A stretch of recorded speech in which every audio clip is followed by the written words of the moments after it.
Bienvenue, je suis en compagnie de Happiness qui est dermatologue psychothérapeute. Et donc le thème d'aujourd'hui c'est l'approche thérapeutique en gros pour solder son histoire en fait. Et donc je vais poser quelques petites questions à Happiness. Ma première question c'est qu'est-ce que la psychanalyse et à quoi ça sert en fait? Eh bien, c'est un vaste débat.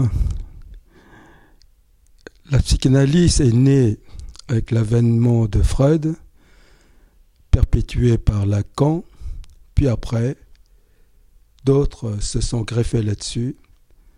Et personnellement, je me suis attaché à la recherche en psychanalyse parce que j'ai découvert que la psychanalyse est une méthode qui permet à tout malade de résoudre certains problèmes concernant l'histoire et notamment le passé de son histoire. Ça demande beaucoup de temps, ça demande de la réflexion de la part du malade, qui vient poser la question au psychothérapeute et qui a un désir de résoudre un ou plusieurs problèmes qui le préoccupent. Ça peut se passer en entretien, mais moi personnellement, je préfère une psychanalyse psychodynamique, c'est-à-dire le malade pose des questions, j'essaye de lui donner certaines clés pour comprendre ce qui se passe dans sa vie, et lui à son tour, il repose d'autres questions, et petit à petit, s'ensuit un débat qui peut se prolonger peut-être en une seule consultation, mais parfois c'est mieux si le patient est persévérant et revient me voir, et là, on rentre vraiment dans une grande aventure pour essayer de l'aider à sortir de ce cercle vicieux qu'on appelle la maladie. Voilà, en gros. Parce que la vraie définition, il faudrait toute une vie pour en parler. Mais comme ici, nous sommes en direct, j'essaye de analyser la définition de façon succincte. Voilà. D'accord. Dans les années 80, on parlait de la programmation neurolinguistique. Est-ce que tu peux décrire ce qu'était, ce qu'est cette approche thérapeutique? La programmation neurolinguistique est une méthode extrêmement intéressante, contrairement à ce qu'on pense.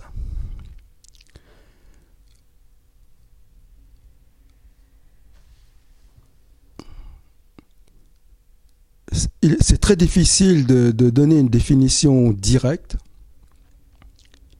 Pourquoi ? Parce que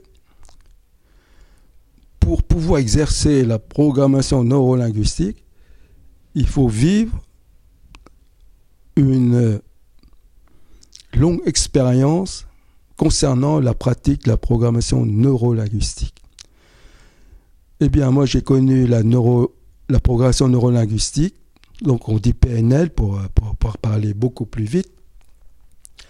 La PNL, je l'ai connue grâce à une psychothérapeute avec qui j'ai travaillé avec d'autres dermatologues aussi, la relation médecin-malade. Et un jour, elle nous a introduit la PNL.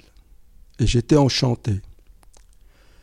Et puis un jour, elle a dit, il serait intéressant pour vous, si vous intéressez à la programmation neurolinguistique, Judith Delosier, qui est la fondatrice avec 2 autres personnes dont je ne retiens plus le nom ici directement. Ils étaient 3 à fonder la programmation neurolinguistique à Palo Alto, en Californie. Donc elle était venue en France, dans le Midi, à Cogolin. Et je me suis inscrit tout de suite à son séminaire. Et là, j'ai découvert une méthode vraiment très intéressante par rapport à la psychanalyse. La psychanalyse, elle va aller dans le passé chercher l'étiologie ou les causes de la maladie. Tandis que la PNL, elle va s'intéresser plutôt aux symptômes. Et c'est ça qui est intéressant. Est-ce que, en abordant l'histoire du symptôme directement, et aider le patient par des méthodes qui va permettre au patient de résoudre un problème qui l'empêche de vivre chaque instant de sa vie. D'un côté, la psychanalyse, elle prend tout le temps pour aller à la recherche de la causalité, c'est-à-dire la cause des causes, tandis que la PNL, elle va aller directement aux symptômes, et ce qui est intéressant, ça permet au malade, par exemple, s'il n'a pas dormi pendant 1 mois, voire 1 année, est-ce qu'on peut l'aider là, le soir même, à retrouver un certain sommeil, peut-être 1 nuit de sommeil correct, et pourquoi pas plusieurs nuits de suite de sommeil correct, et pourquoi pas définitivement résoudre ce problème. Ça peut paraître absurde, ça peut paraître prétentieux même, et cela est possible. Tout dépend aussi de, comment on appelle ça, je dirais plutôt de la créativité du psychothérapeute. Et là, j'emploie le mot créativité. Elle est valable aussi pour la psychanalyse, comme elle est valable pour la programmation neurolinguistique.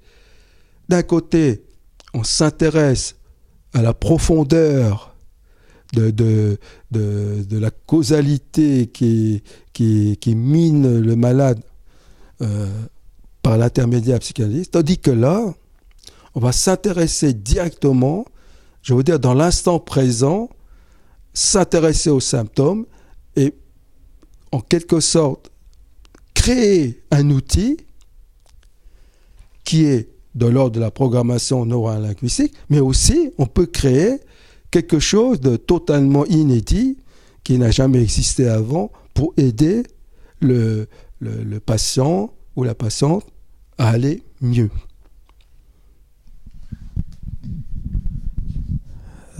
Juste, peux-tu nous expliquer très brièvement l'hypnose ericksonienne ?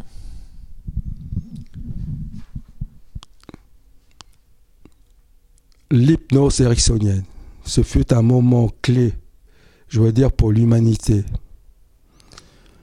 Quand on voit que dans les années 1930, voire déjà en 1923,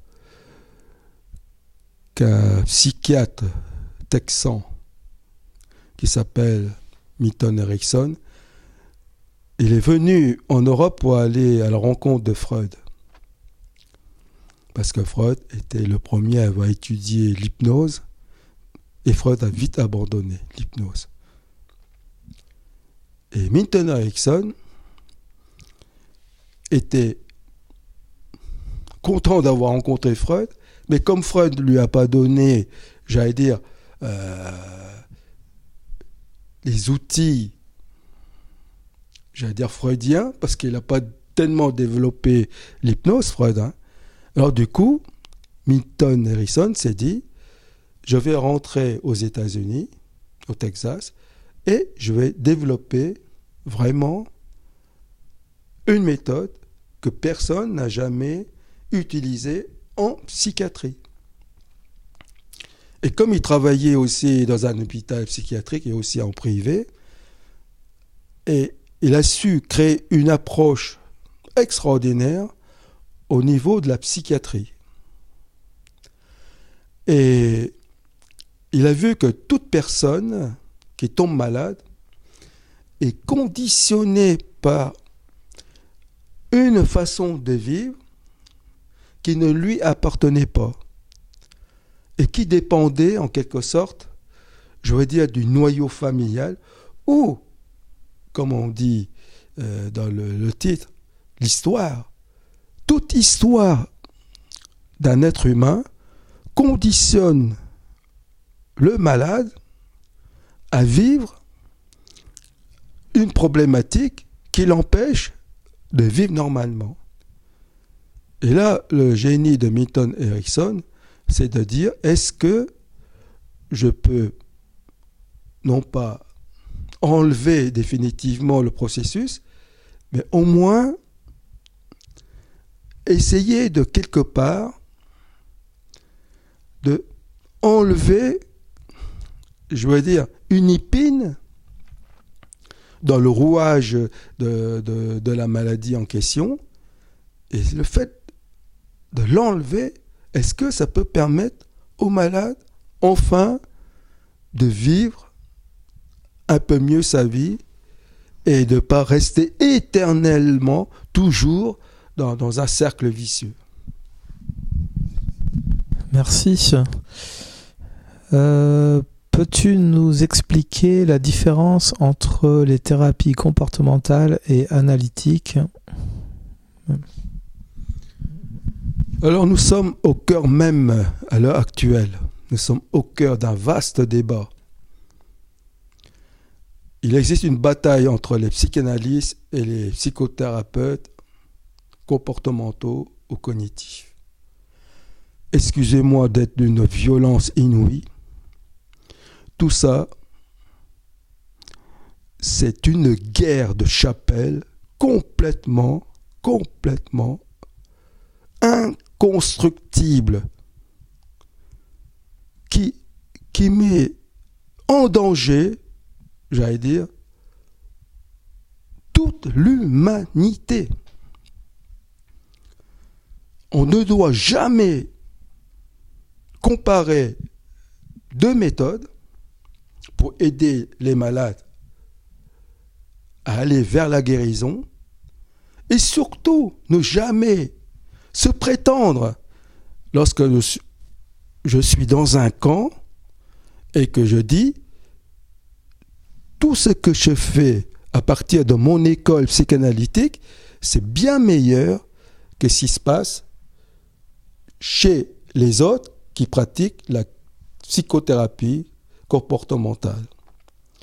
Mais comme je pratique aussi la psychothérapie comportementale, au grand jamais, je vais dire, la psychanalyse, c'est quelque chose qui ne résout qu'une partie de la maladie du malade. Or, c'est complètement faux. D'un côté comme de l'autre, ce sont deux méthodes qui peuvent se compléter, mais si nous opposons deux méthodes et en faisant une guerre contre une autre, par exemple, contre une autre guerre aussi, parce que ce sont deux guerres qui se présentent, eh bien, c'est extrêmement dangereux pour tout le monde. Et pour tous les psychanalystes, et pour tous les psychothérapeutes, et forcément pour tous les malades des deux camps. Et on peut même, pourquoi pas faire en même temps, d'un côté la psychanalyse et de l'autre côté une psychothérapie comportementale. Il n'y a pas de débat contradictoire.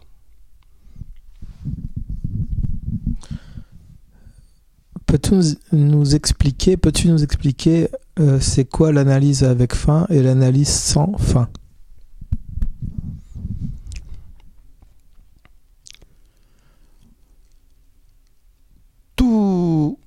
psychothérapeute ou tout psychanalyste doit se dire à lui-même, en aucun cas, je me prends pour Dieu. En aucun cas, ce que je fais, je suis le seul capable d'aider le ou la malade qui vient me voir. Mais par contre, ce qui compte avant tout, c'est pas le psychanalyste ou le psychothérapeute, c'est le ou la malade. Si le psychanalyste ou le psychothérapeute, il est extrêmement inventif et il permet au malade d'être à son tour, être créatif, eh bien, on lui donne un espoir extraordinaire de pouvoir comprendre ce qui se passe dans l'histoire de sa maladie ou tout simplement de son histoire dans sa vie. Eh bien, une analyse qui prend fin,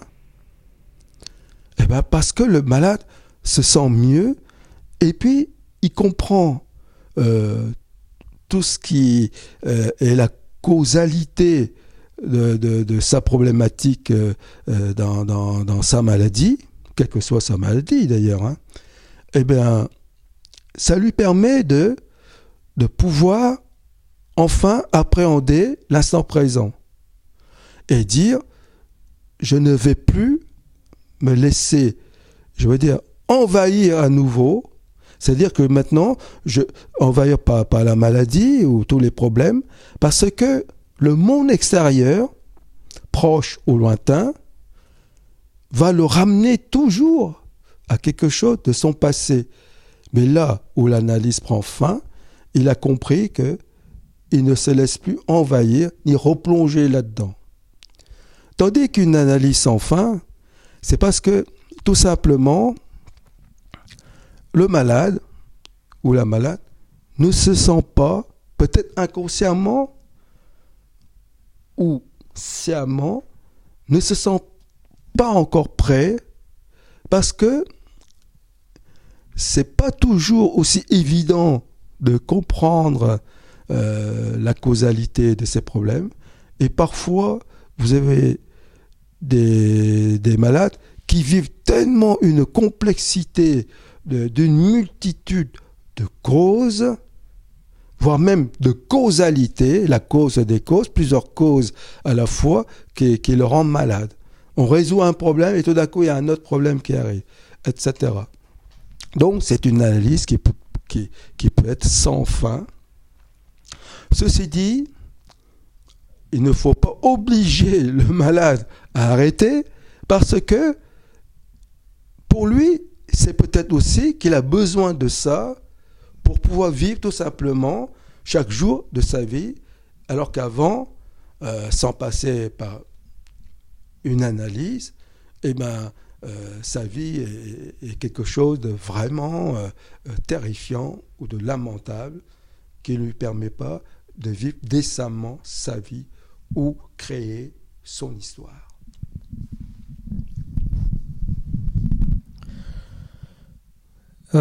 Merci pour les réponses et je vais sortir un peu du cadre. Il y a plein de psychothérapies différentes, plus récentes, le MDR, etc. On va pas aller jusque-là. Je sors du cadre parce que le thème c'était l'approche thérapeutique pour solder son histoire, mais là je pose une question qui n'a rien à voir. C'est selon toi, si une personne ressent de la peur, c'est comment sortir de la peur du jugement? Est-ce que tu peux préciser un peu sémantiquement jugement de la part de qui? Non, les personnes en fait qui ont peur en fait de vivre en fait et qui ont peur de se sentir jugées par les autres, qui s'empêchent de vivre. Alors, la peur du jugement, en un mot, c'est ce qui nous enquiquine le plus.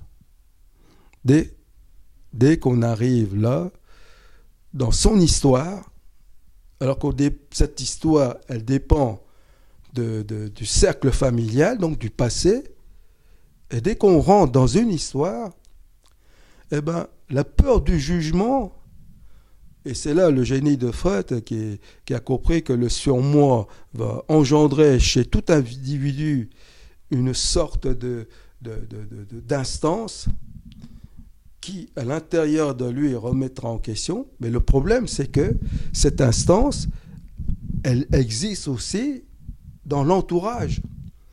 Et ce qui fait que dans toutes les institutions, quelles qu'elles soient, il existe des règles qui fait que on demande à chaque individu de vivre comme ceci ou de comme cela. Or, la peur du jugement, c'est le principe même de quelque chose qui nous empêche de vivre vraiment normalement. Tout de suite, que pense l'autre ? Qu'est-ce qu'il va dire dès que je fais un acte ou dès que je émets une parole ou une idée ? Toute la problématique de la relation de la personne avec les autres, la peur du jugement est le principe même d'une dualité infernale. Dans n'importe quel pays, dans n'importe endroit de la Terre, dans n'importe quelle civilisation, la peur du jugement crée une dualité universelle qui nous empêche vraiment de nous comporter tout simplement normalement.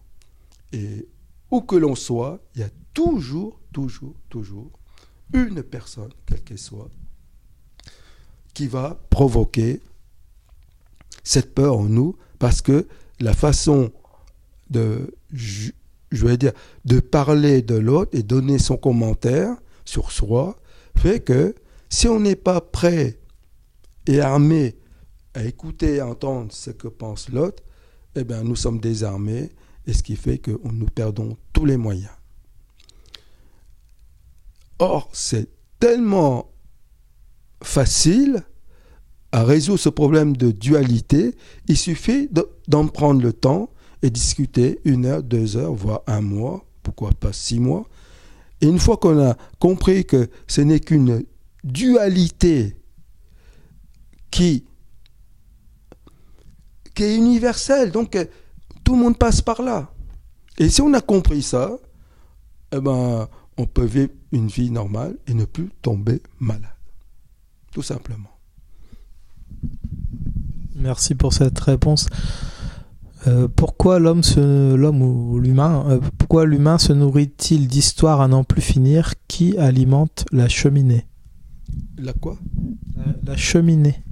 Ah, qui alimente la cheminée. Ah oui, d'accord.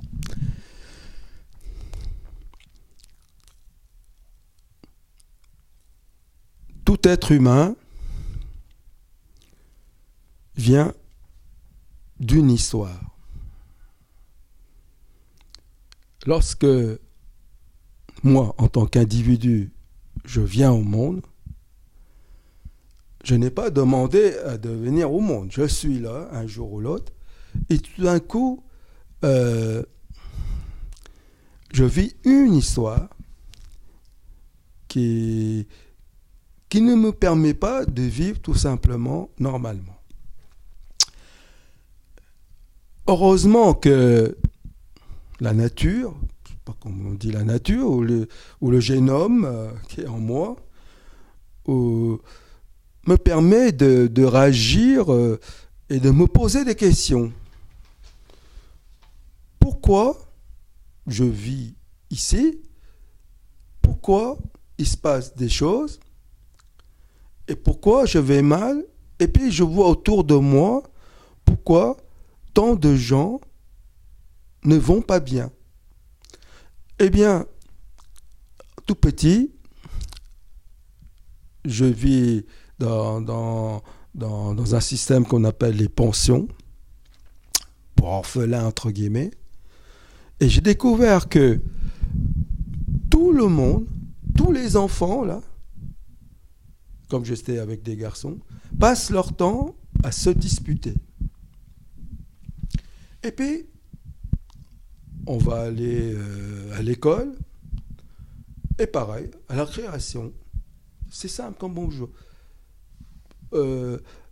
Tous les enfants, garçons, là, passent leur temps à se disputer, à se faire la guerre. Comme ça. À chaque récréation. Puis, un jour, devenu médecin, et chaque fois je rencontre un ou une malade, et comme je prends le temps, vraiment le temps, d'écouter les patients et les patientes, j'ai découvert qu'ils racontent tous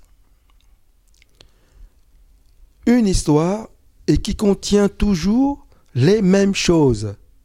C'est-à-dire que dans chaque famille, dans chaque couple, dans chaque institution, ou bien entre deux pays, eh bien, je me rends compte que les êtres humains passent leur temps à créer des disputes, et chaque pays passe son temps à faire la guerre avec ses voisins. En fait, en un mot, l'être humain ne vit que par les disputes. En fait, ce que je dis là, je pense que le drame de tous les êtres humains, nous sommes habités par quelque chose de destructeur. Ça s'appelle l'ennui. Et lorsqu'on s'ennuie, eh bien, on ne va pas bien. Il y a un dicton qui dit « L'ennui est mortel ». Réfléchissez bien que l'ennui est mortel. Ben oui. Et pourquoi nous tombons malades? Eh bien, c'est pour éviter cet ennui. Le problème, c'est que ça ne résout pas le problème de sa vie personnelle, parce que si je ne tombe pas malade, eh bien, je risque, je vais dire, de mourir pour de bon. Donc, tomber un peu malade, eh bien, je rentre dans un état de survie qui m'empêche de mourir. Mais en même temps, si je crée des histoires, là, on parle de l'histoire, mais là, c'est plus une histoire. Je me crée des histoires avec les autres, et on cherche toujours qui a raison, qui a commencé, etc. Eh bien, comme l'autre, il s'ennuie autant que moi, ou les autres s'ennuient autant que moi, nous passons notre temps à fuir l'ennui. Or, fuir l'ennui, nous ne réglons aucun problème, parce que tout le monde, nous tombons dans un cercle vicieux, mais alors infernal, qui fait que tous les êtres humains rentrent dans une dualité, mais alors à la fois individuelle, parce qu'on peut s'ennuyer face à soi-même aussi, hein. On se dispute avec soi-même, et après on se dispute avec les autres. Ce qui fait qu'on rentre dans une dualité auto-entretenue, une dualité avec la personne qui est en face, ou voire même une dualité dans une famille, moi et tout le reste de la famille, et on crée toujours des dualités comme ça, des multiples dualités. Et lorsque nous sortons de chez soi, alors on va aller à l'école, on va aller faire les courses, on va travailler, soit dans un cabinet de médecin, on travaille sur le plan libéral, ou on va aller travailler à l'hôpital et tout, etc. Eh bien, cette dualité, elle est là pour nous rendre malades, parce que si je ne suis pas malade, je vais m'ennuyer et c'est grave. Et si je m'ennuie, je risque de mourir. Donc, je préfère tomber malade et passer mon temps à quereller avec qui que ce soit, voire même avec moi-même. Ça m'empêche de mourir, tout simplement. Merci. Peux-tu nous expliquer pourquoi la question « Qui suis-je » a révolutionné ta vie à l'âge de environ 40 ans? Qui suis-je?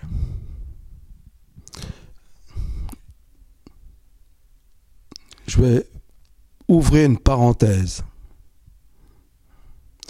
Si vous êtes coach, si vous êtes psychanalyste, si vous êtes psychothérapeute, si vous êtes guide pour aider les gens à s'en sortir, s'il vous plaît, n'amenez pas le ou la malade tout de suite à cette question fondamentale, qui suis-je? Parce que vous risquez de amener le malade sur un terrain où il est impossible de l'en sortir. Je donne un exemple, le suicide. Ou rentrer dans une maladie inguérissable, comme actuellement les maladies qu'on dit auto-immunes, voire même les cancers. Mais par contre, la question « qui suis-je » doit être une question qui est personnelle. Chacun de nous doit y arriver tout doucement et il ne faut pas obliger qui que ce soit à aller vers cette quête-là parce que la personne ou n'importe qui ou tout être humain n'est pas capable tout de suite, comme ça, du jour au lendemain, et dire qui suis-je, et puis hop, répondre à toutes les questions. C'est de l'ordre de impossible.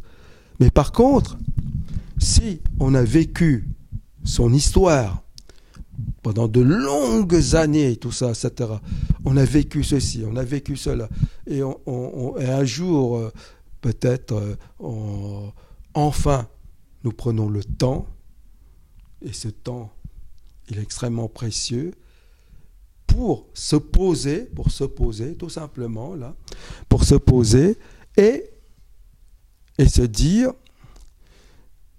quelle est cette histoire de ma vie, qu'est-ce qui fait qu'à un moment donné, je ne suis pas satisfait de ce qui se passe. Et comme j'ai traversé tellement de souffrances, tellement de malheurs, etc., un jour, il est important de se poser la question et de se poser tout simplement cette question, qui suis-je? Car ce qui est important, c'est de se rendre compte que nous pouvons vivre 40 ans de vie, ou plus, ou moins, qu'importe, et de se rendre compte que la personne qui est la plus importante dans sa vie, en fait, ce n'est que la personne qui est en moi, mais qui est aussi le toi et le soi, le moi, toi, soi. Qui suis-je? Or, c'est un moment important parce qu'on se rend compte que nous croyons, nous baignons dans une illusion extraordinaire, c'est de croire que nous connaissons les autres, ou tous les autres, ou le père, ou la mère, ou qui que ce soit, etc., ou tout individu que nous rencontrons. Or, ce qui est extraordinaire pour moi, lorsque je suis baigné dans le qui suis-je, j'ai découvert que, en fait, je ne me connais pas du tout. Et un jour, je me réveille, je me dis, mais qui suis-je? En fait, j'ai découvert que j'étais mon propre étranger à moi-même. Et la question, elle est étrange. Qui suis-je? Je ne me connais pas. Mais qui suis-je?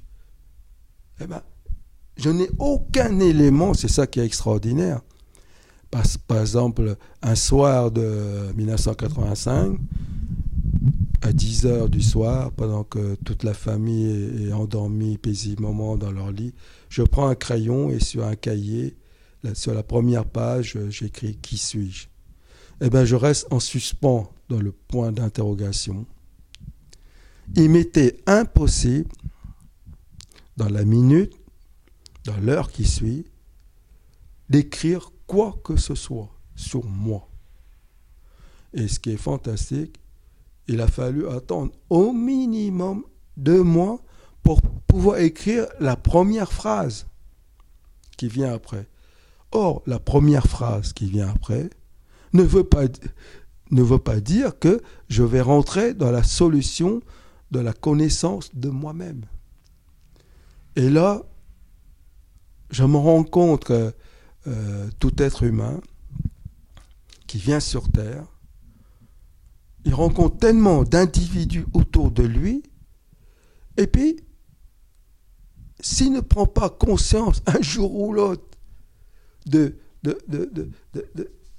ce qui est de sa personne, comment peut-il rentrer en relation avec qui que ce soit? Et la dernière question est la plus importante de toutes.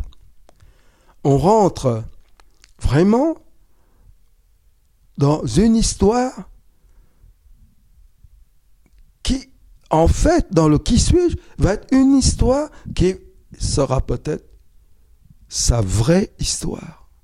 Donc, l'histoire de la famille n'est pas forcément ma vraie histoire à moi. Et c'est ça qui est fantastique. Et ça permet, à travers cette question,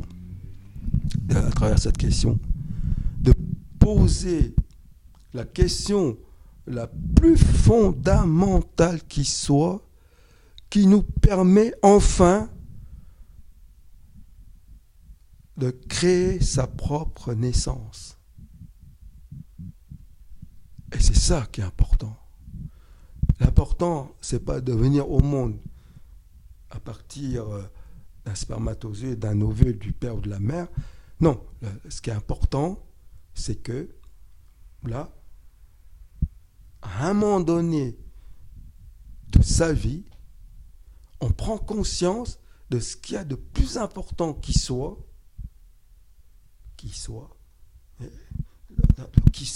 c'est S-O-I-T, mais c'est qui et soit S-O-I.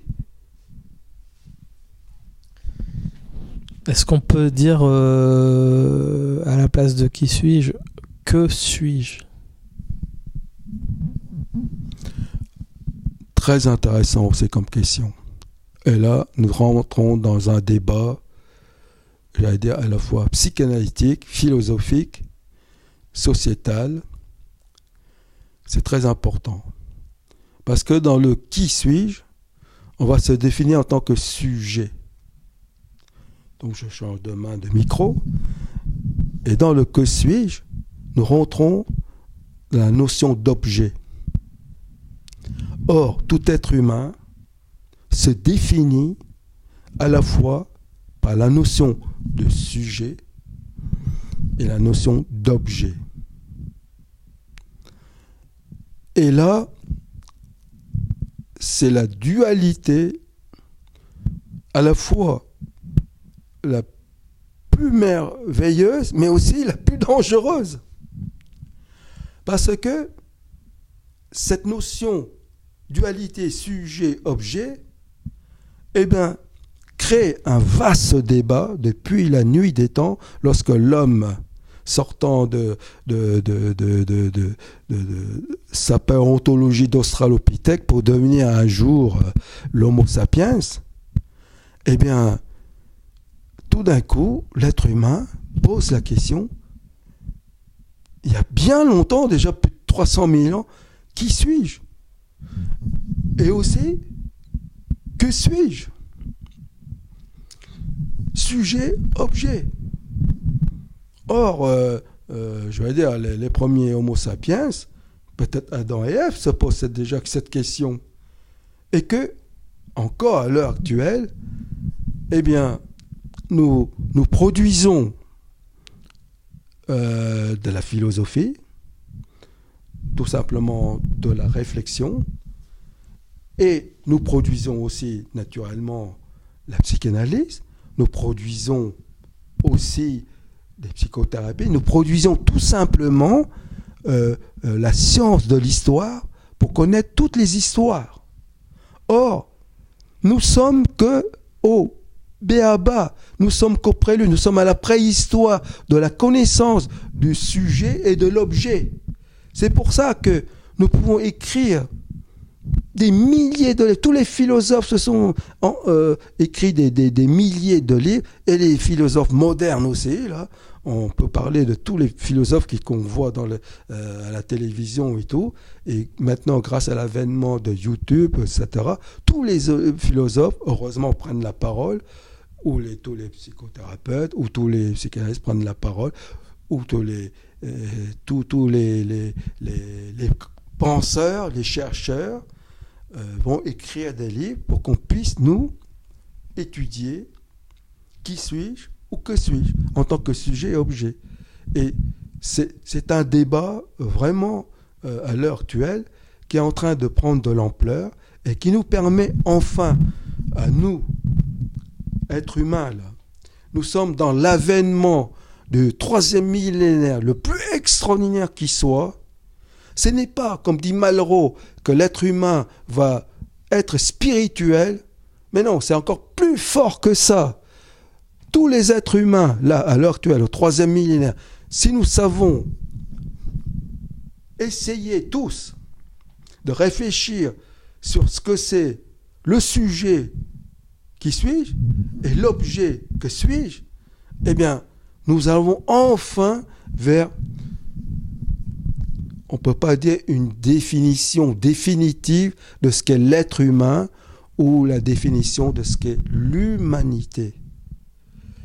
Eh bien, ça va devenir quelque chose d'extraordinaire qui va nous permettre enfin, là, de répondre à toute la première question, l'histoire des êtres humains, l'histoire de l'humanité. Enfin, nous prenons là le temps et l'espace d'écrire enfin quelque chose là qui ne va plus jamais, j'allais dire, créer des chapelles ou des idéologies de quoi que ce soit, parce que c'est le fondement même de l'humanité. Dire le sujet et l'objet, eh bien, il n'y a plus de qui que ce soit qui se mettra au-dessus pour se prendre pour Dieu et définir l'être humain est comme ceci, comme cela. À l'est, on pensera comme ça, à l'ouest, on pensera comme ça, dans le nord, nous penserons comme ça, et au sud, nous penserons comme ça. Eh bien, ça, c'est fini. Il faut prendre conscience aussi que toute la Terre, là, elle est faite actuellement de 7 milliards de sujets, mais aussi de sujets objets. On ne peut plus manipuler qui que ce soit. Et le respect absolu de l'être humain, c'est lorsqu'on deux personnes se rencontrent et se rendent compte que l'autre est à la fois sujet et objet, nous ne rentrons plus dans une dualité qui va tout détruire dans la relation entre qui que ce soit et une autre personne. Merci pour toutes ces réponses. Et il y a un livre de Nisargadatta qui s'écrit en anglais I am that, je suis cela. Et donc c'est dans le cela que tout le divin s'exprime. Donc voilà, donc je vous remercie. Vous pouvez regarder en replay ce live. Et voilà, je remercie Happiness d'avoir répondu aux questions. Et donc voilà, je vous remercie. À une prochaine vidéo. Je vais couper.